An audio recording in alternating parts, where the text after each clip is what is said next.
Assalamualaikum warahmatullahi wabarakatuh. Ketemu lagi dalam video saya. Kali ini saya akan membahas mengenai cara mudah dan cepat menjawab soal TIU atau tes intelijensi umum, di mana ini biasanya ada pada soal-soal CPNS ya. Kita mulai saja.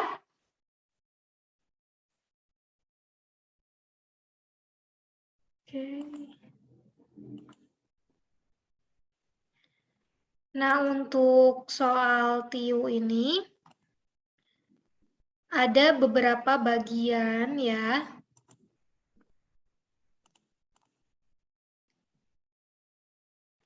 Ada beberapa bagian.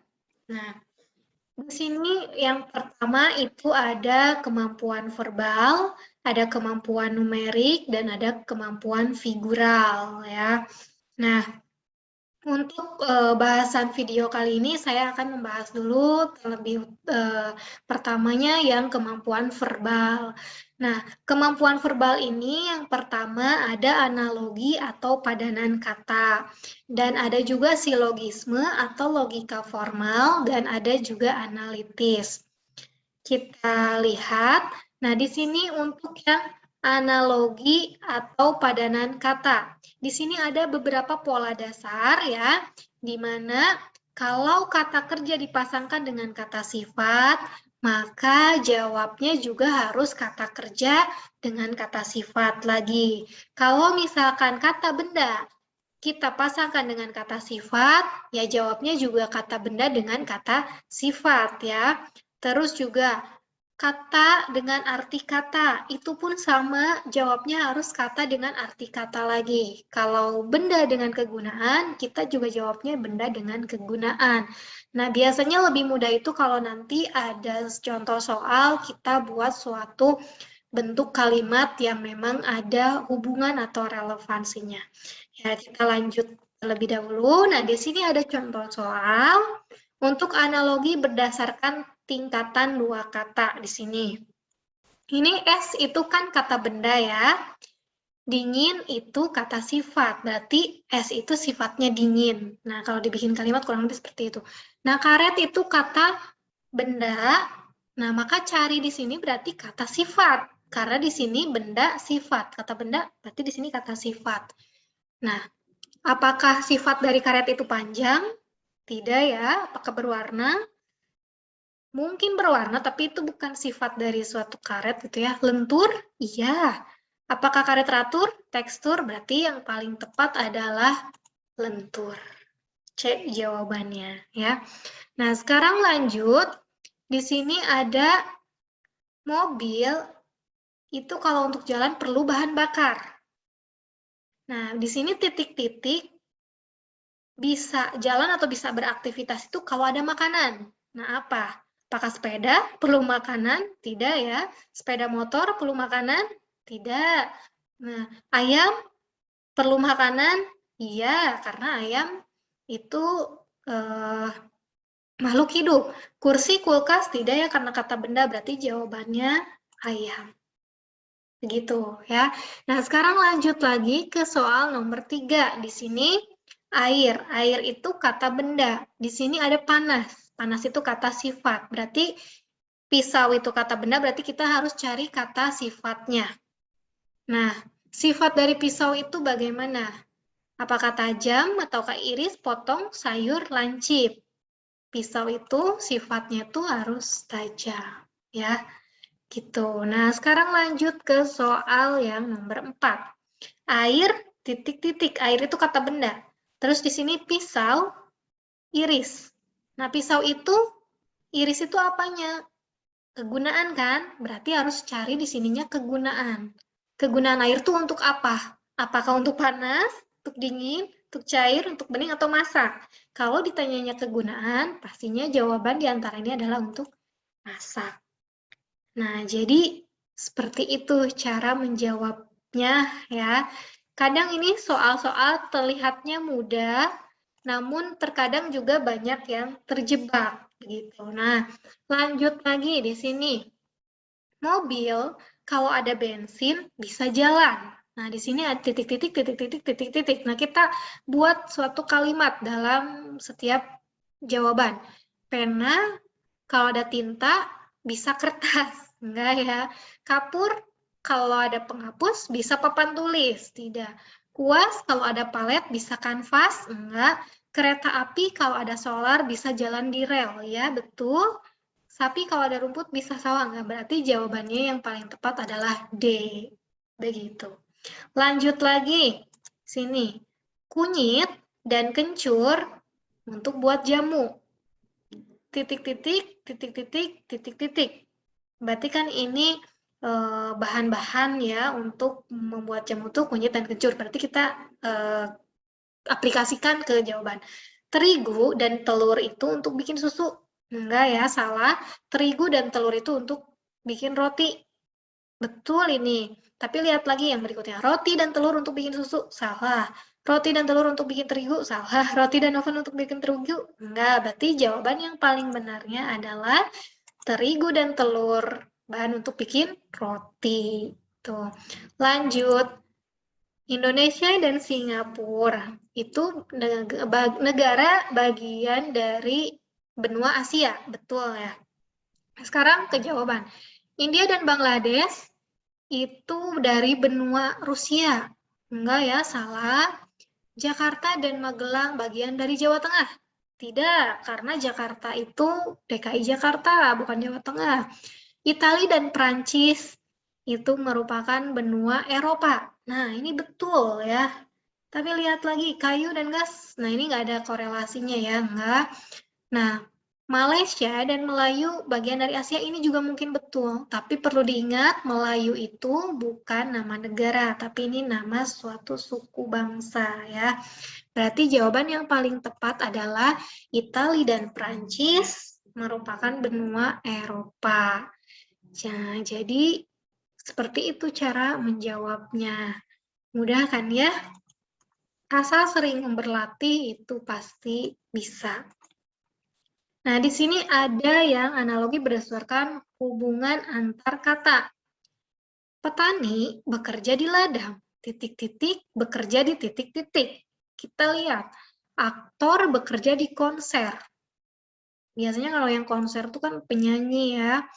Nah, di sini suara bekerja di penyanyi. Kan suara tuh bukan profesi ya. Pianis bekerja di piano. Piano itu juga bukan tempat pekerjaan begitu. Nah, pengacara bekerja di persidangan. Ya, ini betul ya.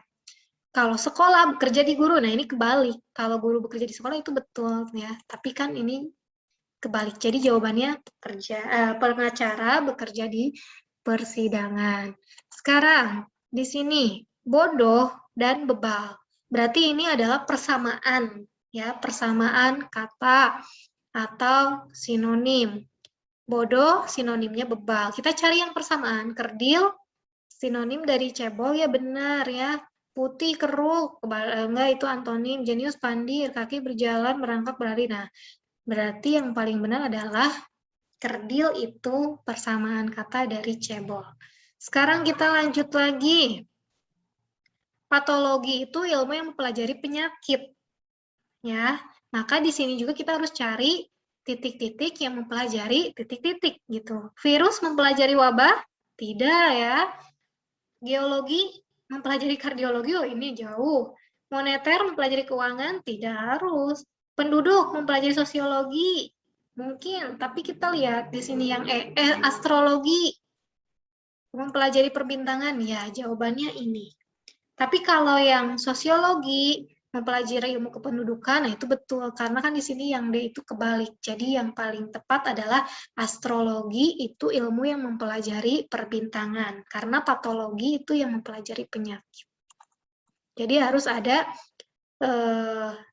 hubungan hubungan dari kata yang sebelumnya dengan kata yang berikutnya. Nah, sekarang masuk ke silogisme atau logika formal. Di sini ada yang logika dasar, ada cara bagaimana kita menarik kesimpulan, dan hukum dari penarikan kesimpulan. Nah, di sini juga banyak yang terjebak ya, karena dirasa soal-soal ini mudah, padahal itu ada polanya, gitu ya. Jadi tidak bisa sembarangan. Nah, di sini ada yang pernyataan dan bukan pernyataan. Biasanya kalau pernyataan benar itu disimbolkannya kalau mudah, biar mudah itu B. Kalau yang bukan suatu pernyataan, kita simbolkannya dengan huruf S. Di sini ada contoh kalimat. Jakarta ibu kota negara Indonesia. Benar ya, ini suatu pernyataan. Terus di sini ada 5 ditambah 3 itu 10. Ini kalimat terbuka, bukan kalimat pernyataan. Dan ini pun salah, karena 5 tambah 3 harusnya 8. Terus, buanglah sampah pada tempatnya. Ini kalimat tanya, ini bukan pernyataan. Jadi, S kita simbolkan. Siapa namamu? Di sini kalimat tanya. Jadi, bukan pernyataan, maka kita simbolkan S. Gitu. Itu logika dasarnya. Dan di sini ada pernyataan-pernyataan majemuk. Salah satunya ada negasi. Negasi itu tandanya ya ini, ya. Tandanya ini adalah negasi. Kalau P-nya benar, maka negasi P-nya salah. Kalau P-nya salah, maka negasi P-nya benar. Jadi kebalikan-kebalikan. Ada juga konjungsi P dan Q. Nah, tandanya adalah V terbalik. Dibacanya dan. Hati-hati ya, tertukar antara konjungsi dengan disjungsi. Kalau konjungsi itu dan tandanya V terbalik. Kalau disjungsi itu atau, dan tandanya V, P atau Q. Gitu. Nah, kalau implikasi itu tandanya panah, ya, satu arah, dibacanya jika P maka Q. Nah, ini hati-hati juga karena ini sering muncul. Kalau biimplikasi itu tandanya panah kedua arah dan dibacanya P jika hanya jika Q. Nah, itu pola-pola dasar. Nah, bagaimana kalau ada kuantor universal dan eksistensial? Kalau kuantor universal itu A terbalik, ini dibacanya semua atau untuk setiap atau seluruhnya. Jadi semuanya, seluruhnya, semua bagiannya gitu ya. Kalau eksistensial, ini E terbalik dibacanya ada atau beberapa atau sebagian. Nah, jadi kebalikan dari yang universal untuk eksistensial itu. Nah, sekarang di sini ada logika dasarnya converse, inverse, dan kontraposisi. Di sini ada implikasi. Implikasi itu ingat ya, cara bacanya jika P, maka Q. Kalau converse, kebalikan dari implikasi. Jika Q, maka P. Kalau inverse, juga kebalikan dari implikasi, tapi ada negasi. Ya, jika tidak P, maka tidak Q. Kalau kontraposisi, kebalikan dari converse. Tapi ada negasi. Jadi, jika tidak Q, maka tidak P. Di sini ada contoh kalimatnya, kalau untuk implikasi, jika Budi ulang tahun, maka ia mendapat kado. Itu implikasi, jika maka. Kalau converse, itu jika maka juga, tapi yang Q menjadi P. Jadi, jika Budi mendapat kado, maka ia sedang ulang tahun, ya. Jadi, kalau ditulis seperti ini. Jika Budi mendapat kado, ini kan jadi Q, ya. Q. Nah, maka ia sedang ulang tahun, ini P. Maka P. Itu converse. Kalau inverse, itu negasi P. Negasi P berarti ini negasi P. Ya, yang kan P itu jika Budi ulang tahun, berarti negasi P-nya jika Budi tidak ulang tahun. Q-nya ia mendapat kado, maka kalau negasi Q-nya, maka ia tidak mendapat kado. Nah, seperti itu ya. Terus, kalau yang kontraposisi, itu negasi Q. Q itu kan yang mendapat kado, kalau negasi berarti ia tidak dapat kado. Maka ia tidak ulang tahun, berarti ini negasi P. Ya, itu. Ya, jadi contoh-contoh kalimatnya. Nah, langsung dilanjut. Di sini ada contoh soal ya. Jika Juna anak pintar, berarti ini P, maka ia diterima di sekolah kedinasan. Maka Ki. Jika P maka Ki, terus di sini kesimpulannya Juna diterima di sekolah kedinasan. Maaf, ini premis keduanya Ki di sini diterima. Maka kesimpulannya adalah P. Cari jawabannya yang P. Ya, cari jawabannya yang P. Yang mana yang P? P itu yang ini. Jadi Juna anak pintar. Jawabannya yang A. Begitu. Nah, rumusnya mana? Rumusnya ini. Premis pertamanya jika P maka Ki, premis keduanya Ki, maka kesimpulannya atau konklusinya P. Ya, jadi cara mudahnya seperti itu. Kita lanjut lagi ke soal yang berikutnya. Di sini, Susi positif COVID. Ini premis pertamanya P. Terus, premis keduanya, semua warga yang positif COVID-19. Semua warga. Di sini ya, yang positif COVID-19. Ini P. Cuman karena di sini ada semua, berarti dia ada yang universal semua ya. Wajib mengisolasi diri. Maka Ki ini. Wajib mengisolasi diri. Maka konklusinya atau kesimpulannya, kalau premis pertamanya P, premis keduanya jika P maka Ki, maka jawabannya itu harus cari yang Ki. Ki itu mana? Ki itu adalah wajib mengisolasi diri. Cari yang ini. Berarti Susi wajib mengisolasi diri. Nah, jawabannya A. Kita lanjut.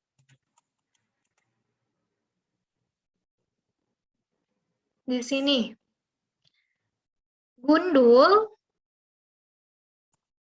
tidak mengayak tepung. Tidak, berarti kan ada negasi ya. Gundul tidak mengayak tepung.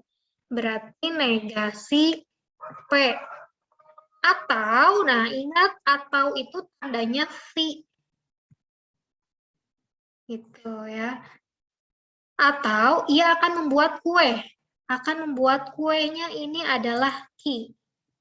Premis pertamanya ini. Jika tidak P atau Ki. Premis keduanya, Gundul akan membuat kue. Berarti Ki. Ini Ki. Premis keduanya Ki. Maka kita harus cari jawabannya itu adalah P. Tapi tanpa negasi. Nah ini, Gundul tidak mengayak tepung itu negasi. Berarti kalau yang tidak negasi, ini P aja berarti Gundul mengayak tepung. Kesimpulannya.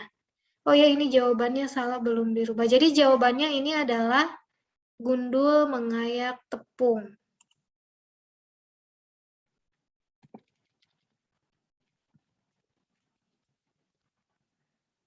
Gundul mengayak jawabannya ya.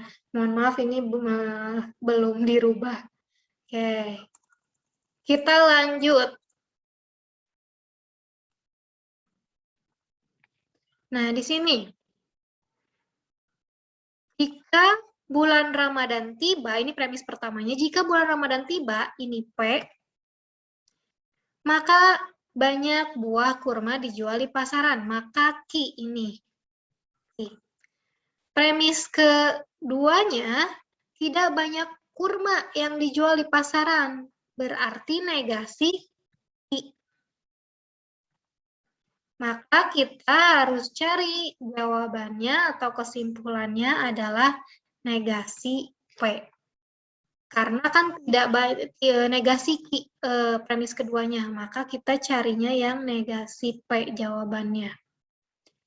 Negasi P. Kalau P itu Ramadan tiba, berarti kalau negasi, berarti bulan Ramadan belum tiba. Kan negasi. Nih. Ya. Kita lanjut. Yang berikutnya. Di sini ada jika udara dingin, ini premis pertamanya, jika P, maka warga akan menyalakan kayu bakar di dalam perapian rumahnya. Ini maka Q. Terus, premis keduanya adalah udara dingin, P. Nih, maka jawabannya adalah rumusnya itu harus kita cari yang jawaban yang Q. Yang Q itu yang mana? Q itu yang warga akan menyalakan kayu bakar di dalam perapiannya. Yang mana warga akan di dalam warga akan menyalakan kayu bakar di dalam perapian rumahnya. Berarti yang E. Hati-hati, walaupun kalimat yang C, yang D itu benar, karena udara dingin dan udara dingin, tapi kan yang diminta itu hanya Q aja. Jangan menambah-nambahkan kalimat yang lain. Jadi yang jawaban paling tepat itu yang E, ya. Kita lanjut lagi. Di sini, premis pertamanya, ibu tidak memasak jamur. Maka ini negasi P. Atau itu tandanya V. Alma banyak makan. Ini Q. Terus premis keduanya, ibu masak jamur. Berarti ini P. Tapi nggak pakai negasi karena tidak negatif, kalimatnya positif. Maka kita harus cari konklusinya adalah Q. Mana Q itu? Q itu adalah Alma banyak makan. Berarti jawabannya adalah E. Ya. Kita lanjut lagi. Di sini ada premis pertamanya, seluruh penduduk Indonesia. Berarti ini universal, seluruh gitu ya. Penduduk Indonesia, P berarti ini. Berhak mendapatkan bantuan dari pemerintah. Berarti ini Q. Terus, premis keduanya, James bukan penduduk Indonesia. Bukan penduduk Indonesia. Kalau tadi seluruh penduduk Indonesia P, maka bukan penduduk Indonesia itu adalah negasi P. Maka kita jawabnya adalah negasi Q. Nah, yang Q itu yang mana?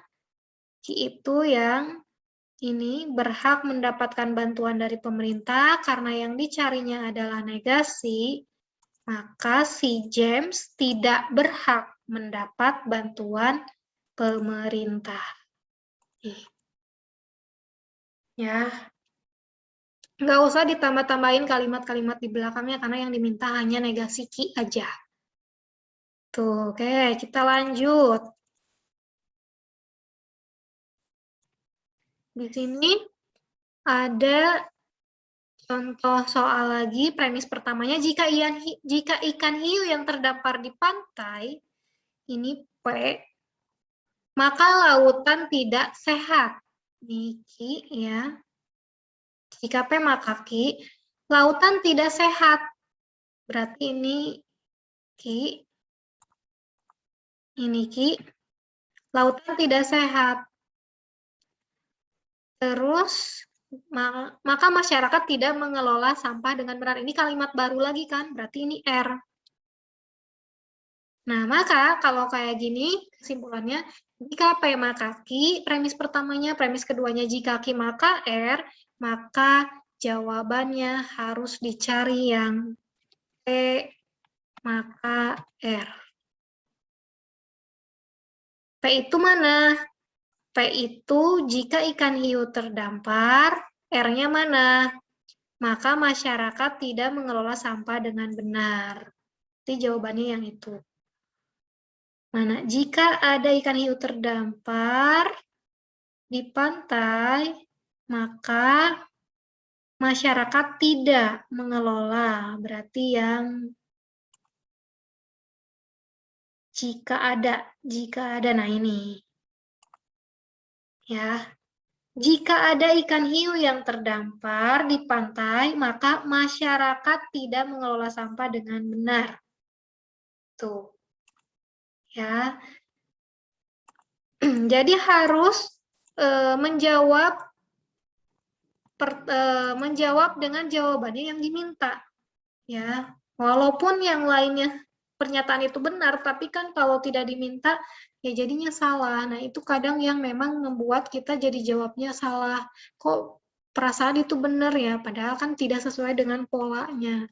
Nah, di sini ada lagi contoh yang universal. Semua yang tinggal di perumahan ini adalah TNI. Semua yang tinggal di perumahan ini adalah P, adalah TNI. Ini Ki. Nah, terus sebagian TNI, berarti kan ini negasi Ki ya, kan tidak semua TNI. Ini negasi Ki adalah Angkatan Udara. Nah, ini kalimat baru lagi, berarti ini R. Maka kalau ada yang seperti ini, maka jawabnya harus negasi P, maka R. Negasi P, berarti ini yang P, ya. Semua yang tinggal di perumahan ini, berarti kalau yang negasinya berarti sebagian atau beberapa. Cari yang beberapa atau sebagian, berarti antara A dengan E.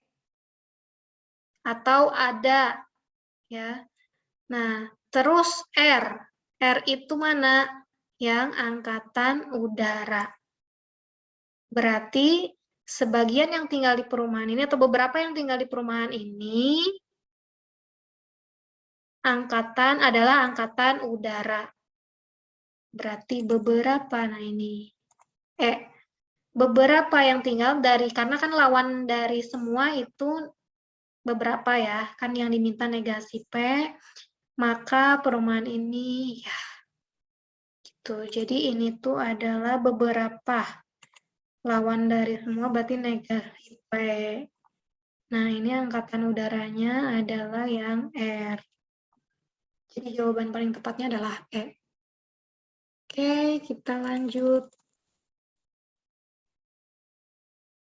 Nah, di sini ada lagi premis pertamanya, jika Abbas merasa kepanasan, ini P, maka ia akan mengenakan kaos putih. Ini adalah Ki. Abbas mengenakan kaos putih, berarti ini Ki ya, karena sama dengan yang kalimat Ki. Maka ia sudah mandi, ini kalimat baru lagi, berarti ini R. Nah, terus Abbas sudah mandi, di premis ketiganya adalah R. Sini. Nah, kita lihat ke rumus. Ya, kita lihat.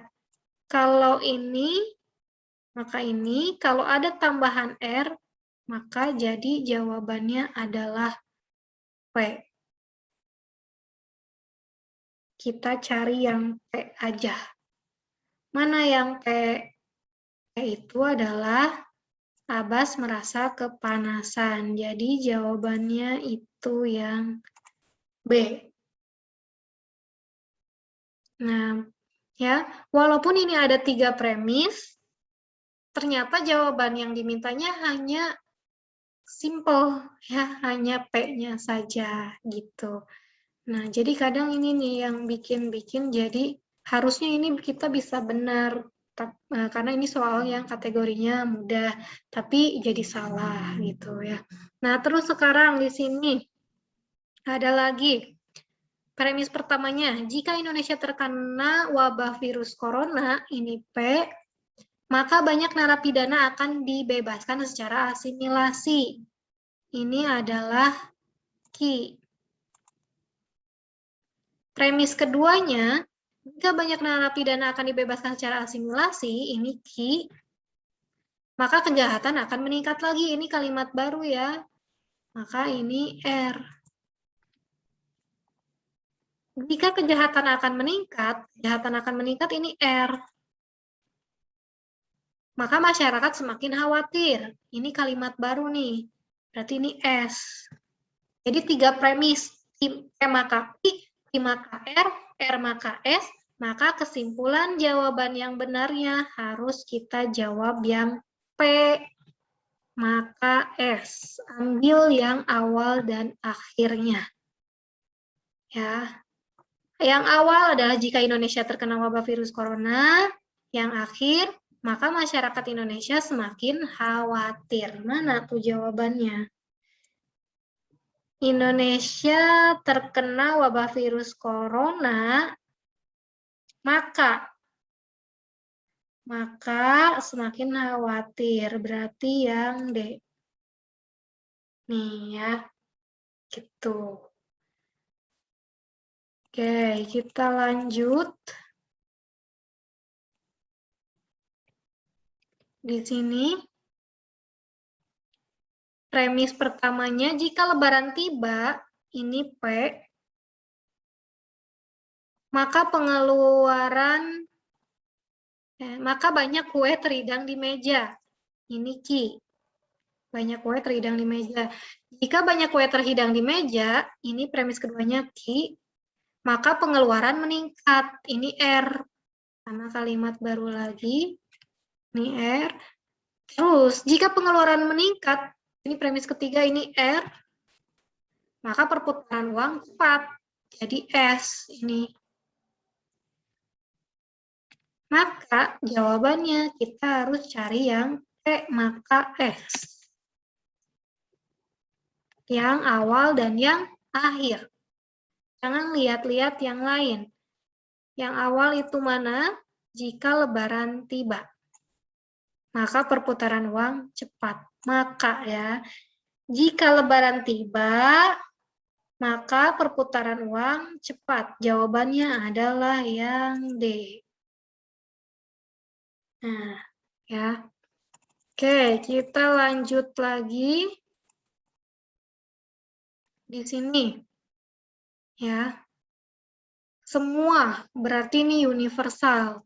Semua mobil, ini P, dapat bergerak. Ini Q.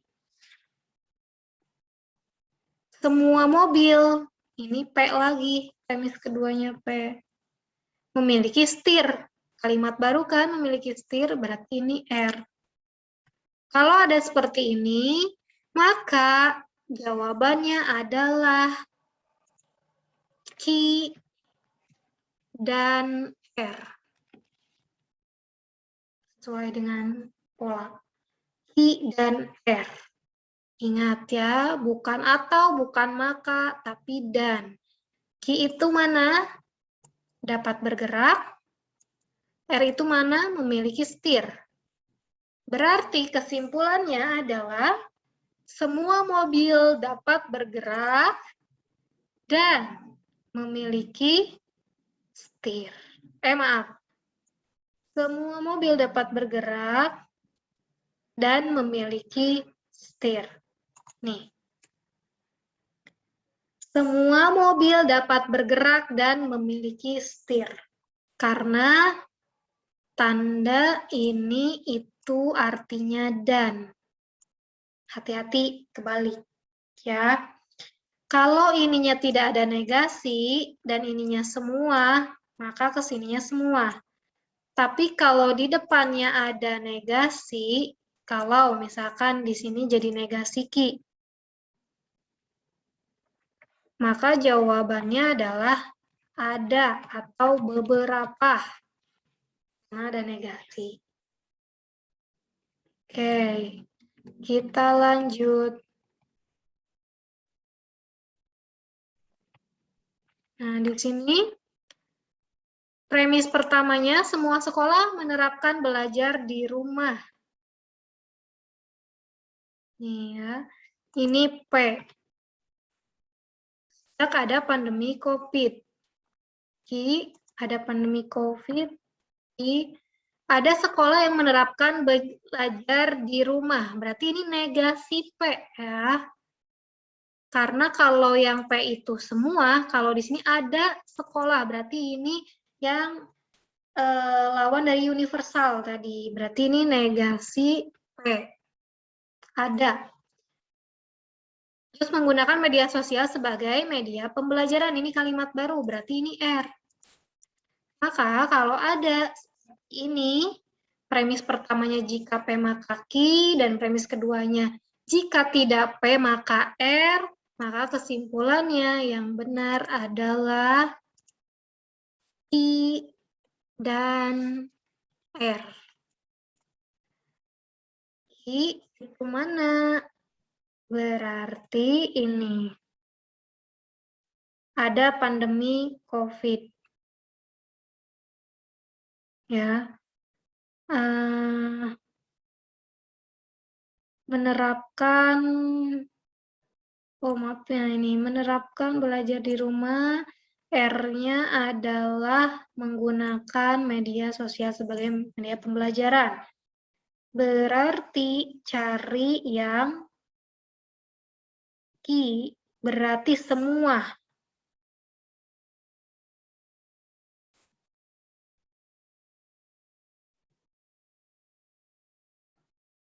Maaf.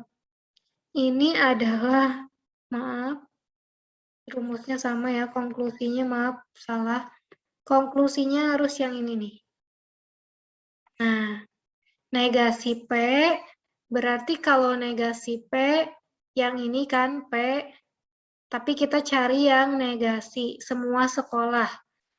Berarti kita cari yang negasinya, ini. Jika negasi P maka Q, semua sekolah berarti sebagian sekolah. Sebagian sekolah, cari berarti A, B, C, dan D. Terus, dan. Cari, dan. Nah, yang ini kan sebagian sekolah, tuh bentar. Ini sebagian sekolah, sebagian sekolah, sebagian sekolah, sebagian sekolah, yang dan. Ini dan. Kalau ini enggak ada yang B, oh dan ada dan. Dan ada, kalau ini atau udah nggak usah dijawab, berarti karena salah, ini dengan juga jangan. Berarti jawabannya antara A dan B, tapi lihat yang R-nya, menggunakan media sosial, sebagian sekolah, menerapkan yang A berarti. Nih. Ya, sebagian sekolah menerapkan belajar di rumah sejak pandemi COVID dan menggunakan, karena ini yang R-nya adalah menggunakan media sosial. Cuman tambahannya itu adalah dan, ini, dan. Tanda dan. Oke, kita lanjut.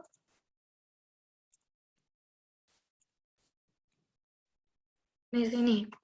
Ini yang lawan dari universal. Beberapa sabun memiliki aroma wangi.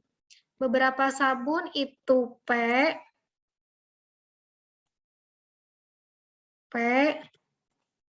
aroma wangi itu Q.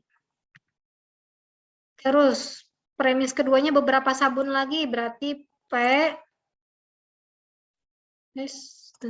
ini P, berharga mahal. Ini kalimat baru, berarti R. Nah, maka kesimpulannya adalah ini. P, maka Q atau R. P itu mana? Beberapa sabun. Maka atau beberapa sabun.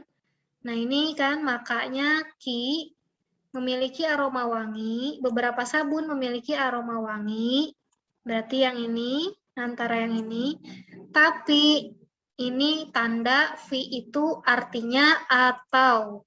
Cari yang mana yang atau. Yang ini atau yang ini. Tapi dia itu R. R itu harganya mahal. Maka jawabannya yang D. Ya, tuh. Kita lanjutkan lagi. Oh ini kalau itu kalau yang silogisme. Nah sekarang yang analitis. Kalau analitis ini ada beberapa trik di mana kalau kesulitan menemukan urutan ataupun memahami maksud dari kalimatnya, kita bisa bikin skema atau tabel yang mempermudah. Ya. Nah di sini contoh pernyataannya, Muji adalah anak dari Fatimah dan Daroji. Berarti Muji itu di sini misalkan. Di sini Muji. Muji ya. Muji ini anaknya Fatimah dan Daroji. Berarti Fatimah dan Daroji itu ayah ibunya Muji. Nah, ini Fatimah dan Daroji misalkan. Fatimah dan Daroji itu ayah dan ibu dari Muji. Muji memiliki adik yang bernama Pri. Berarti adiknya Muji itu namanya Pri. Berarti kita karena adik ya, berarti masih anak dari Fatimah dan Daroji. Di sini namanya Pri adiknya. Terus pada umur 25 tahun Muji menikah dengan Sakdiah. Berarti Muji di sini misalkan tambah dengan Sakdiah.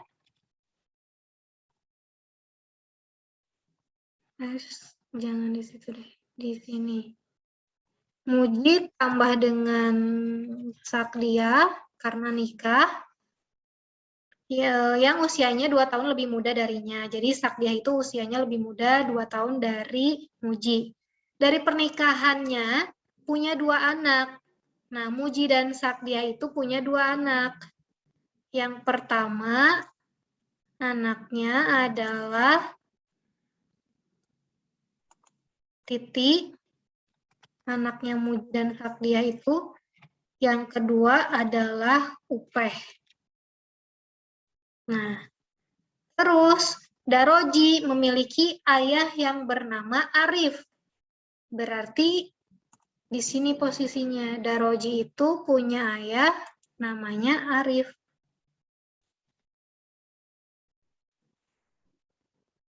Serta punya adik yang bernama Kumedi. Berarti Daroji itu punya adik namanya Kumedi. Berarti Kumedi juga anak dari Arif. Berarti di sini Kumedi.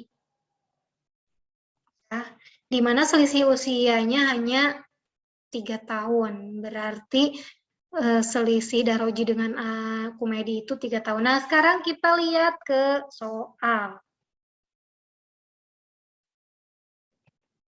Nah, di sini ya, ini kan udah ada skema dari silsilah keluarga tersebut. Siapa yang paling muda? Kita nggak usah bingung-bingung lagi. Ya, kalau ditanya siapa yang paling muda, ini berarti yang posisinya paling bawah. Upeh. Ya, berarti jawabannya siapa yang paling tua? Kita nggak usah bingung-bingung juga. Lihat, yang paling atas, yaitu Arif di sini. Ini Arif paling tua. Tuh. Siapa kakeknya Muji? Lihat. Muji ini Muji. Ya. Ayahnya Muji adalah Daroji. Daroji punya ayah namanya Arif. Berarti kakeknya Muji adalah Arif. Gitu ya. Sekarang lanjut ke pertanyaan berikutnya.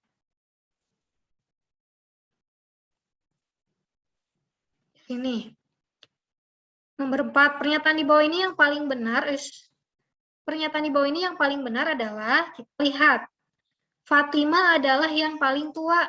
Salah ya, karena yang paling tua itu adalah Arif. Salah. Titi lahir sebelum Pri lahir. Salah, karena Titi ini anaknya Muji dan Sakdiah, sementara Pri ini adalah adiknya Muji, berarti pamannya Titi. Berarti ini salah ya, karena Titi lahirnya setelah Pri lahir. Usia Sakdiah dan Pri sama, nggak disebutkan tadi di narasinya, nggak ada kalau Sakdiah berumur sama dengan Pri, enggak. Fatimah adalah neneknya Upeh. Nih, kita lihat. Ini Fatimah. Ini Fatimah. Fatimah dan Daroji punya anak Muji. Muji dan Sakdiah menikah punya anak Titi dan Upeh. Berarti Fatimah tuh benar neneknya Upeh. Nenek Upeh bisa, neneknya Titi juga bisa. Nah, benar. Nah, ini Sakdiah adalah adiknya Pri. Enggak ya, Sakdiah itu adalah istrinya dari Muji.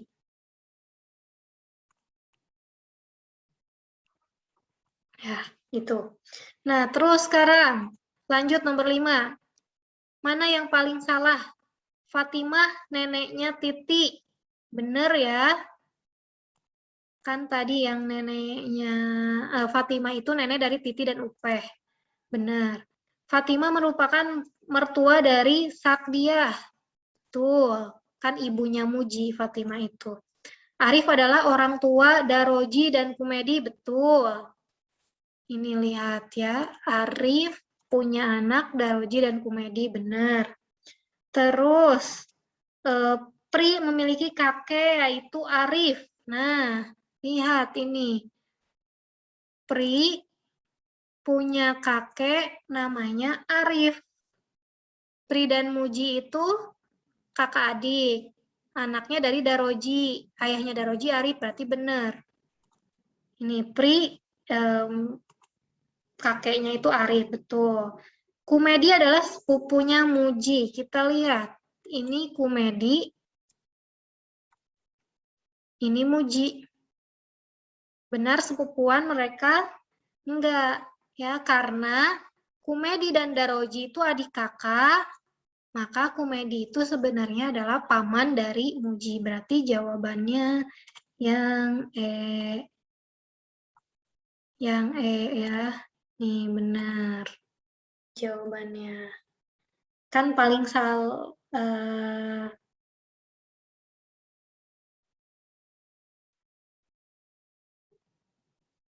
ini salah ya. Karena Kumedi itu bukan sepupunya Muji. Tapi Kumedi itu pamannya. Jadi jawabannya E. Terus sekarang kita lihat lagi. Pri adalah anak Kumedi. Pernyataan tersebut salah karena Pri ini bukan anaknya Kumedi. Ya. Tapi Pri ini adalah ponakannya Kumedi. Nah, kita lihat. Sebentar, kita lihat nih. Kumedi sama Pri itu sebenarnya apa sih? Ntar biar nggak bingung. Nah ini. Kumedi ke Pri itu harusnya apa pernyataannya? Apakah Pri sepupu Kumedi? Pri sepupu Kumedi? Salah. Pri keponakan Kumedi? Ya benar ya ini. Pri adalah istri Kumedi? Salah. Pri adalah saudara Kumedi? Salah. Pri adalah adik Kumedi? Salah. Pri itu adiknya Muji. Berarti Pri itu adalah jawabannya keponakan Kumedi. Ya, jadi untuk mempermudah untuk soal dari analitis itu kalau nggak dibikin tabel, dibikin skema yang memang sederhana dan bisa memudahkan gitu. Ya, jadi kalau dengan seperti itu kita bisa lebih nggak ngawang gitu ya, tapi lebih jelas gitu. Nah, di sini saya punya quotes di mana belajar memang tidak lantas membuat kita langsung sukses, namun kebanyakan orang sukses adalah pembelajar sejati. Kita perlu ingat ya, di luar sana banyak orang-orang yang mungkin sedang belajar, sedang bekerja keras untuk mempelajari semua soal-soal yang mungkin keluar pada tes CPNS. Jadi kuncinya Jangan mau kalah dengan orang lain. Orang lain belajar, maka kita juga harus siapkan dengan belajar. Ya mungkin video kali ini saya cukupkan sekian. Semoga apa yang disampaikan itu bermanfaat tentunya.